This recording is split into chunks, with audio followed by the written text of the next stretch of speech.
Il y a quelques semaines, on est allé faire une courte mission d'une semaine en Tunisie, comme vous le savez tous qui êtes ici présents. Et puis depuis ce temps-là, ben, certains d'entre vous m'ont écrit en privé ou sur notre Facebook, tu sais, puis on disait qu'est-ce qui s'est passé, qu'est-ce que vous êtes allé faire là, c'était quoi le voyage, c'était quoi l'objectif, c'est quoi le lien entre le préfet de la MRC de Montcalm puis la Tunisie, tu sais, qu'est-ce que vous êtes allé faire là. Et ben, on a donné des petites bribes d'informations d'un bord et de l'autre. Puis à un moment donné, on s'est dit quand on aura un peu de temps, puis qu'on sera capable d'avoir tous les acteurs présents, ben on fera un petit point de presse pour expliquer un petit peu c'était quoi l'objectif de cette mission-là. Premièrement, nous avons été invités par l'École des sciences économiques et commerciales de l'Université de Tunis à participer à un colloque international sur le thème des municipalités, la décentralisation et aussi la lutte à la corruption et à la collusion. On a été invités et j'en ai profité pour inviter avec l'équipe de l'ENAP, l'École nationale d'administration publique, et aussi l'évêque stratégie et affaires publiques, on aura un mot à se dire tantôt là-dessus, ils ont été invités à participer à ce colloque international sur le management des services publics comme instrument de prévention et de lutte à la corruption et à la collusion. Alors, c'est comme ça que j'ai invité le préfet à venir faire une présentation, ce qu'il a fait à l'Université de Tunis. Ce faisant, on a eu beaucoup de demandes de rencontres avec une série d'organismes. D'abord avec des parlementaires, parce que, parenthèse, la Tunisie vit, on vous en parlera, j'imagine, tantôt un peu, vit une révolution depuis 2011. Et un des éléments clés du pourquoi de la révolution, c'était la corruption et la collusion. Alors, il s'est mis sur pied un organisme, on va en parler en quelques secondes. On a rencontré donc des parlementaires pour leur dire, de façon assez concrète, qu'est-ce qui s'est passé comme allumage, comme démarrage d'implantation d'une norme internationale dans une municipalité qui s'appelait, à l'occasion, il s'appelait le maire de Saint-Calix, Michel Touin. Alors, juste pour illustrer la décision qui a été prise dans cette municipalité-là. Deuxièmement, on en a profité pour rencontrer aussi un organisme qui peut s'apparenter là, en Tunisie à l'INLUC, l'Instance nationale de lutte à la corruption et à la collusion, l'INLUC, dont le président, M. Chaki Tabib, est avec nous aujourd'hui dans la suite de la mission que nous avons faite en termes de communication avec le préfet, avec un professeur de l'Université de Montréal, Raouchem Metamem, et également Christian Lévesque de la firme Lévesque Stratégie et Affaires publiques. Alors, on a rencontré, donc on a fait des émissions de radio, le préfet a été interviewé sur comment il a déclenché cette décision-là en tant que maire, etc., etc., si bien que ça a développé une espèce de collaboration, de connexion avec le Québec et les différentes instances que je viens de vous parler. Et tout ça se matérialise au cours des dernières semaines. Je suis retourné en Tunisie pour faire aussi une présentation avec les Allemands, assez curieusement, les Allemands qui sont dans la collaboration avec la Tunisie, et aussi une présentation à une autre université, qui s'appelle l'Université européenne de Tunis. Et tous ces gens-là, en gros, là, nous disent, vous vivez une expérience et vous avez une organisation qui s'appelle l'Évêque Stratégie qui travaille à l'implantation de normes de prévention et de lutte à la collusion et à la corruption. C'est la firme que préside Christian Lévesque. Ce matin, déjà, on a eu des rencontres avec le ministre de l'Intégrité, Robert Poitiers, et également une rencontre fort fructueuse avec le bureau d'inspecteur général de la Ville de Montréal. Quels sont leurs pouvoirs, quelles sont leurs responsabilités, comment est-ce qu'ils font ça et jusqu'où ils veulent aller en termes de lutte à la corruption. Et tous les deux, entre autres, là, nous ont invités à signer des protocoles et à signer des lettres d'intention pour collaborer. C'est jamais la même chose d'un pays à un autre, mais il y a des choses communes. Hein? La collusion et la corruption, une chose commune, c'est tricher. Bon, alors, pour mettre fin ou à faire ralentir la trufferie. Puis à la fin, on est un peu évalué par les questions qui nous sont posées. Moi, l'ancien recteur et l'ancien ministre, il n'y a pas eu de questions. Il n'y a pas eu de questions à ma présentation. Il y a eu 3 questions au préfet. Bien, c'est parce que ça dénotait l'intérêt que les gens avaient eu de ce qu'ils présentaient. Les gens étaient heureux d'entendre le préfet raconter comment ça se passait, la décision, etc. Et puis, c'est tout à l'honneur, non seulement du préfet, mais de la MRC et de la région ici, dans ce là. C'est dans ce contexte-là que ça s'est passé. Et voilà les gestes que nous allons tenter de poursuivre. Ça s'annonce extrêmement bien pour davantage de travail, d'intervention, de collaboration avec la Tunisie à partir de l'expérience qui se fait ici. La présentation du projet Luciole aux Tunisiens, parce qu'on a tous des régions qui ne sont pas desservies par la haute vitesse, en Tunisie comme ici.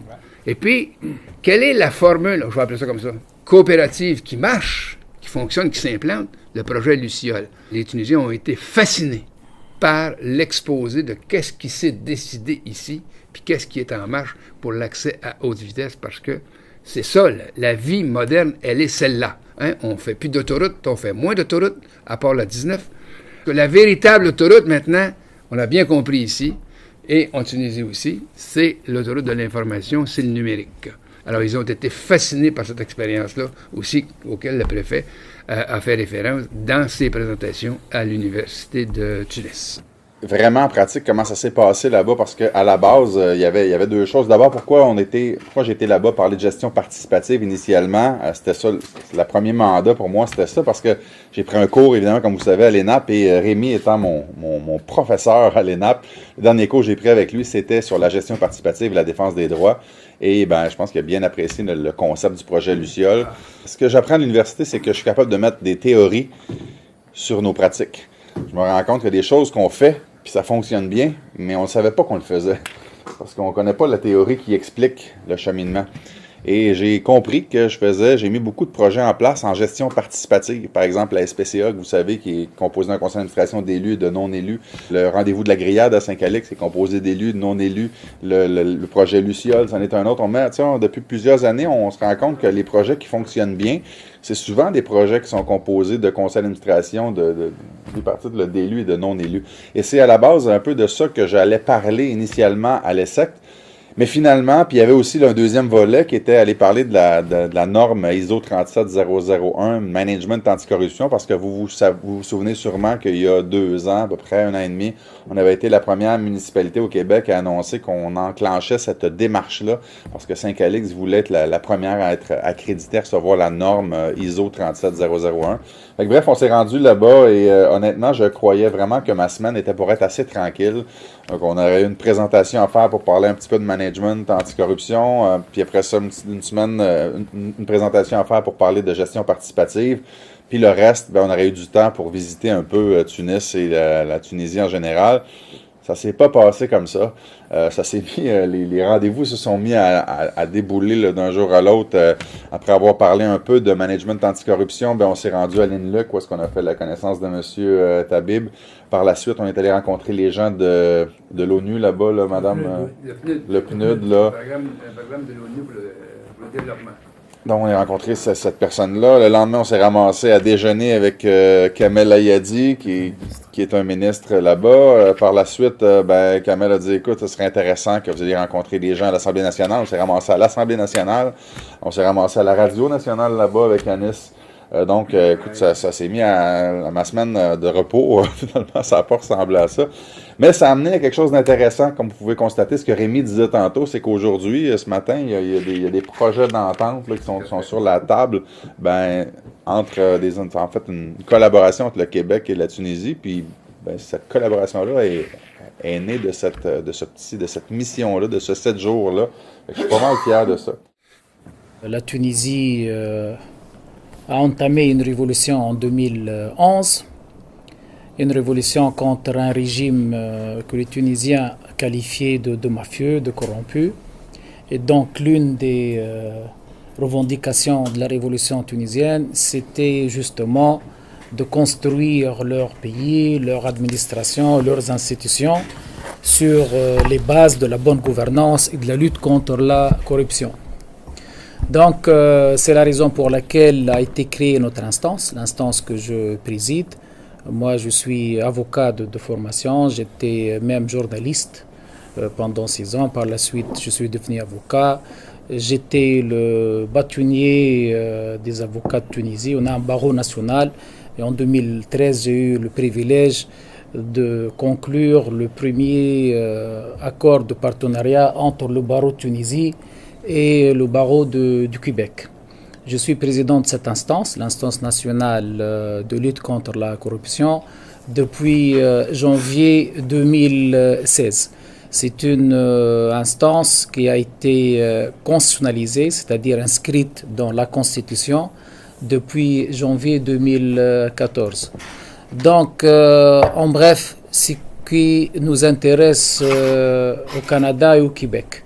Comme vous le savez peut-être aussi également, le Canada et le Québec sont des partenaires privilégiés en matière économique et surtout le Québec sur le plan également culturel. Pendant le règne de Ben Ali, certaines firmes canadiennes ont été même malheureusement impliquées dans des dossiers de corruption. Des firmes canadiennes assez importantes sur le plan économique et leurs dossiers traînent toujours devant les tribunaux tunisiens. Donc, ce qu'on veut épargner à cette coopération tuniso-canadienne, c'est de revivre les mêmes moments et de revivre les mêmes expériences assez malheureuses parce que une relation qui est entachée par la corruption et par la malversation est une mauvaise relation à bannir et à combattre.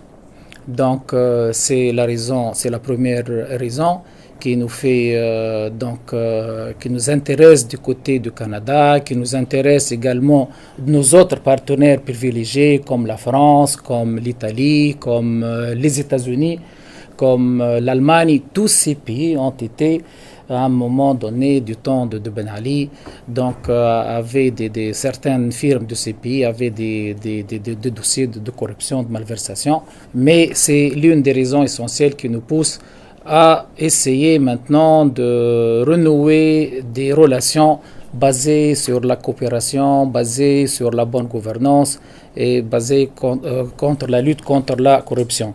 La deuxième raison, c'est que également le Québec notamment est devenu une destination mondiale, une expérience mondiale en ce qui concerne la bonne gouvernance, la lutte contre la corruption. Notamment, il y a maintenant des experts canadiens, que certains d'entre eux sont à nos côtés aujourd'hui, qui se sont spécialisés en la matière, et notamment en ce qui concerne cette célèbre norme ISO 31001. Et on est intéressé par, bien sûr, le volet théorique, académique de la question, mais aussi et beaucoup par le volet pratique. C'est ce qui nous a poussé à venir aujourd'hui, parce qu'elle fut parmi les premières communes donc au Canada et même au monde à appliquer cette norme qui est un avant-garde contre la corruption et contre la malversation et un gage de bonne gouvernance. Donc voilà, on est là, on est content, d'autant plus que ce séjour, bien que assez court, a été bien garni, a été aussi couronné de beaucoup de succès, même inattendu, parce que aujourd'hui même on a eu beaucoup de promesses, de partenariats, notamment avec le ministère, notamment avec l'inspection de la ville de Montréal, et voilà. On a été proche du Bureau des normes du Canada. On les a approchés en leur demandant s'il existait des normes pour guider les entreprises et les gouvernements sur comment faire face à la corruption dans leurs organisations. Puis, ils nous ont fait part d'un projet avec l'Angleterre et le gouvernement canadien a décidé d'embarquer dans le projet pour créer une norme internationale. Et on m'a demandé de présider les travaux internationaux au nom du gouvernement canadien. Alors, j'ai été président du groupe ici au Canada et j'ai été aussi chef de délégation pour le gouvernement canadien dans toutes les négociations internationales. Mais une chose qu'on s'est aperçu, par exemple, c'est que on avait pris une avance Pourquoi? Parce qu'on avait fait face à la corruption. Il n'y a pas beaucoup de places dans le monde. Je n'ai pas connu beaucoup de pays jusqu'à maintenant, puis on en a vu plusieurs, où on a accepté de faire face à la corruption comme on le fait. Ça pouvait représenter aussi un danger pour une société. Mais on a décidé de ne pas garder la tête dans le sable, puis on a décidé de faire face à nos problèmes. Et c'est ce qui a développé une expertise ici. Et maintenant, cette expertise-là est recherchée un peu partout dans le monde. Quand j'ai participé à une activité avec M.